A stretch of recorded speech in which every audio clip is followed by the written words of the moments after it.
50 ರೂಪಾಯಿ ಮುಖಬೆಲೆ ನೋಟ್ ಬದಲಾವಣೆಗೆ ಈಗ ಕಿರಿಕ್ ಎದುರಾಗ್ತಾ ಇದೆ. ಹಳೆ ನೋಟು ನಡೆಯೋದಿಲ್ಲ ಅಂತ ಬ್ಯಾಂಕ್ ಅಧಿಕಾರಿ ಹೇಳಿದ್ದಾರೆ. ಬಾಗಲಕೋಟೆಯ ಮಹಾಲಿಂಗಪುರ ಪಟ್ಟಣದಲ್ಲಿ ನಡೆದಿರೋ ಕಿರಿಕ್ಕಿದು. ಬ್ಯಾಂಕ್ ಆಫ್ ಬರೋಡಾ ಶಾಖೆಯಲ್ಲಿ ನಡೆದಂತಹ ಘಟನೆ ಇದು. ಹಳೆ ನೋಟು ಬದಲಾಯಿಸಿಕೊಡೋದಕ್ಕಾಗಲ್ಲ ಅಂತ ಬ್ಯಾಂಕ್ನ ಕ್ಯಾಶಿಯರ್ ಹೇಳಿದ್ದಾರೆ. ಕೇವಲ 10 ನೋಟುಗಳನ್ನು ಮಾತ್ರ ಬದಲಾಯಿಸಿ ಕೊಡದೆ ಗ್ರಾಹಕರ ಜೊತೆಗೆ ಕಿರಿಕ್ ಮಾಡಿಕೊಂಡಿದ್ದಾನೆ. 10 ನೋಟುಗಳಿತ್ತು, ಹಳೆ ನೋಟುಗಳು.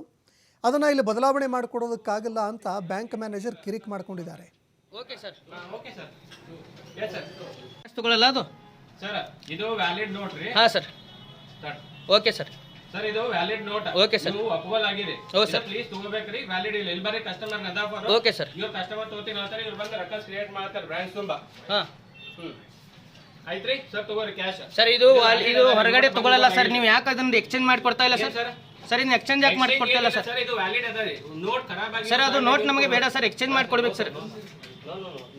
Sir, we have to do all these things. They are creating here records. ನಾವು ತಗೋತೀವಿ ಅದೇ. Okay sir. ಬೇರೆ ಕಸ್ಟಮರ್ ತಗೊಳಂಗಿಲ್ಲ. ನಾವು ತಗೊಂಡು ಏನು ಮಾಡಲ್ಲ, ಅದು ಹಾಂ ಬ್ಯಾಂಕ್ದಾಗ ತುಂಬೋದಾಗ್ತೈತೆ. ಹಾಂ ಸರ್. ನಾವು ಬೇರೆ ಗಿರೇಕ್ ತಗೊಂಡ್ರೇನ ತಗೊಳ್ಳೋದಾಗ್ತೈತೆ. ಯಾರು ತಗೊಳಂಗಿಲ್ಲ ಅದನ್ನು ತಗೋತಾರಿ. ಈ ನೋಟ ಚಲಾವಣೆ ಈ ನೋಟ್ ತಗೋತೀರಿ ನೀವು? ತಗೊಳಂಗ. ಈ ನೋಟ್ ಯಾಕೆ ತಗೊಳಂಗಿಲ್ಲ ನೀವು? ಕಸ್ಟಮರ್ ತಗೊಳಂಗಿಲ್ಲ. ಇದು ನೋಟ್ ತೊಗೊಂಡು ನಮಗೆ ಏನೂ ಕೊಡಂಗಿಲ್ಲ ನೀವು. ಇದನ್ನ ಎಲ್ಲಿ ಬದಲಾಯಿಸ್ಕೋದ್ರಿ? ಇದನ್ನ ಈಗ ಚಲಾವಣೆ ಇಲ್ಲ.